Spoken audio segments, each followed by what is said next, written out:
नमस्कार दोस्तों, जय श्री राम। आज हम बात करेंगे बृहस्पति के गोचर के बारे में।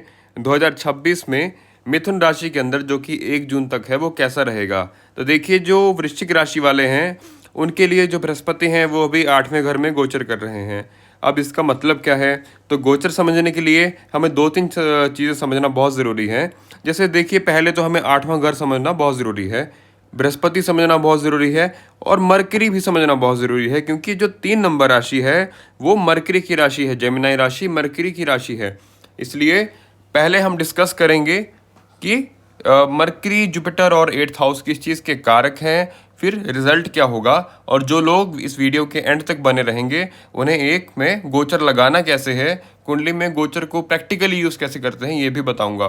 तो जुड़े रहिए इस वीडियो के साथ। देखिए, जो 8th हाउस है वो ट्रांसफॉर्मेशन का होता है, शेयर्ड रिसोर्सेज का, इंटीमेसी जो भी लाइफ में होती है उसका 8th हाउस है। जो डेथ और रिबर्थ का हाउस भी 8th हाउस है। और मिस्ट्रीज जो होती हैं, जो अकल्ट की जो फील्ड है, अकल्ट का जो सब्जेक्ट है वो भी 8th हाउस से हम देखते हैं। और इनहेरिटेंस और पावर डायनेमिक्स 8th हाउस के कारक हैं। जब देखिए, जो मरकरी है, जो जेमिनी की राशि है, वो इंटेलेक्ट, ट्रेड, अगर आपके पास कुछ स्किल्स हैं, हैंड्स की जो स्किल्स हैं वो भी हम मरकरी से देखते हैं, जेमिनी से देखते हैं। जो स्पीकिंग स्किल्स होती हैं, जो कम्युनिकेशन स्किल्स होती हैं, वो भी हम जेमिनी से देखते हैं, और राइटिंग स्किल्स भी।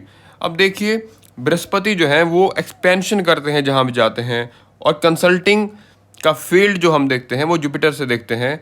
और धर्म की बात जब होगी और एथिक्स की बात जब होगी तो बृहस्पति से ही होगी।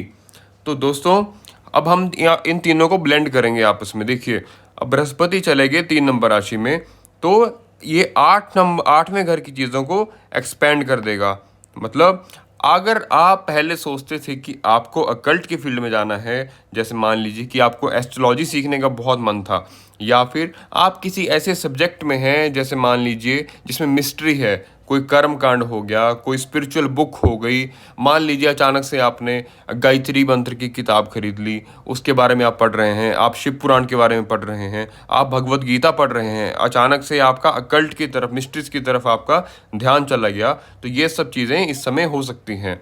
साथ ही साथ देखिए, आप जब आपका जो कम्युनिकेशन रहेगा, आपकी जो बातें रहेंगी, उसमें भी जो बृहस्पति का ज्ञान है, विजडम है, विजडम में कैसी बातें करोगे आप स्पिरिचुअल, अकल्ट वाली, मिस्ट्री वाली, ये सब बातें आपकी कम्युनिकेशन में रिफ्लेक्ट होंगी।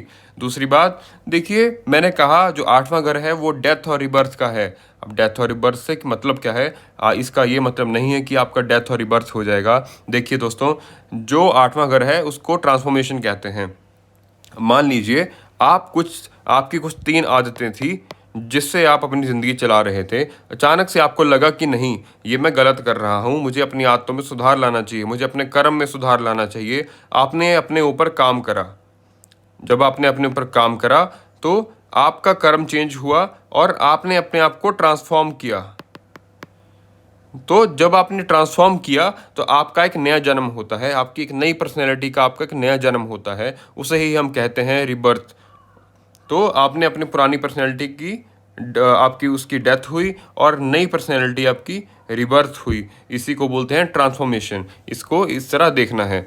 दूसरी बात देखिए, ये इनहेरिटेंस का घर है, तो आपको इनहेरिटेंस में अगर आपका कुछ फंसा हुआ है, आपको कुछ मिलना है, तो अगर कुछ ड्यू है वो भी आपको मिल सकता है।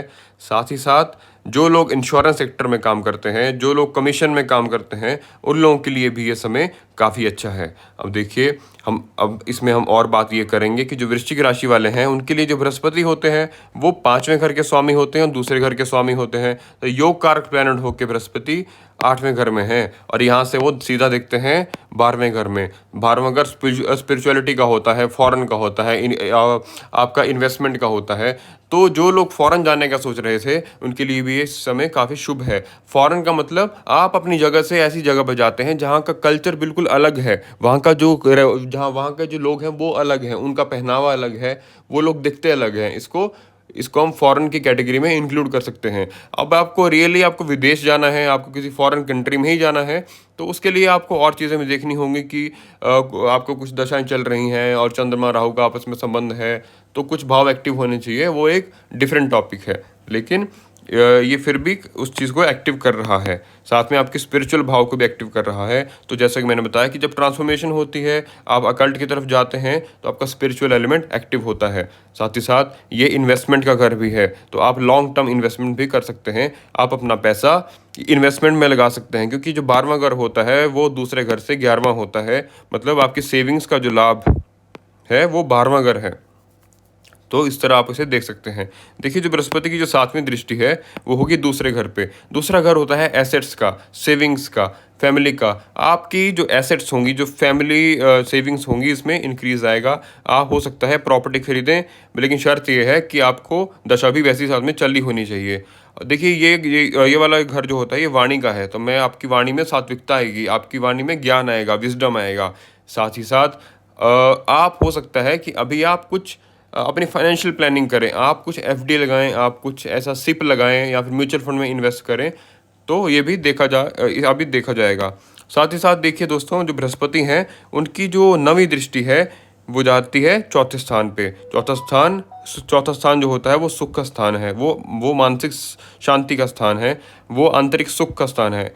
तो जैसे कि मैंने बताया कि ट्रांसफॉर्मेशन, स्पिरिचुअलिटी जब आपके जीवन में एक्टिव हो जाएगी, आप अपने ऊपर ध्यान देंगे, तो आपकी जो इंटरनल पीस है, आपका जो एक सुकून है, उसमें बढ़ोतरी होगी।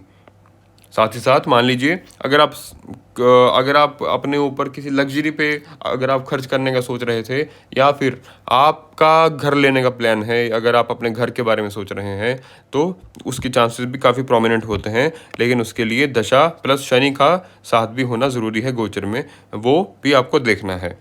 तो इस तरह से देखिए जो दोस्तों, हमने डिस्कस करा कि किस तरह बृहस्पति का गोचर आपके लिए 8वें घर में जाके भी कई चीज़ों को एक्टिव कर रहा है और किन किन मामलों में शुभ है। अब देखिए दोस्तों, गोचर जैसा कि मैंने प्रॉमिस करा था कि आपको मैं एंड में बताऊंगा कि गोचर को प्रैक्टिकली कैसे लगाना है और अच्छे तरीके से कैसे लगाना है। तो देखिए, अब मान लीजिए बृहस्पति यहाँ तो बैठे हैं, लेकिन किसी व्यक्ति को यहाँ पे शनि की दशा चल रही हो, मान लीजिए, और शनि यहाँ बैठे हैं और शनि की ही दशा चल रही हो हो सकता है कि व्यक्ति जो है घर ले, क्योंकि अब तो देखिए व्यक्ति को दशा भी चल रही है, बृहस्पति की दृष्टि भी है। तो हो सकता है कि जो व्यक्ति है वो घर ले, घर पे खर्चा करे, घर का निर्माण करे। अब मान लीजिए कि कोई और व्यक्ति हो, उसका शुक्र यहाँ बैठा हो और शुक्र की दशा चल पड़े, तो इस समय व्यक्ति का जो फॉरेन जाने का जो योग है वो काफ़ी ज़्यादा और प्रोमिनेंट हो जाएगा, क्योंकि दशा भी चल पड़ेगी, बृहस्पति भी देख रहे हैं। इस तरह से आपको देखना है। तो इसी तरह से आपको गोचर लगाना है और अपने ग्रहों के ऊपर गोचर अप्लाई करना है। अब मान लीजिए कि किसी व्यक्ति का, अगर जैसे मान लीजिए कि यहाँ पे राहु बैठे हों, तो जब बृहस्पति जो हैं वो राहु के ट्राइन में जाएंगे, तो अब देखिए बृहस्पति क्या है, बृहस्पति लाइफ फोर्स है, राहु क्या है, ड्रैगन हेड है।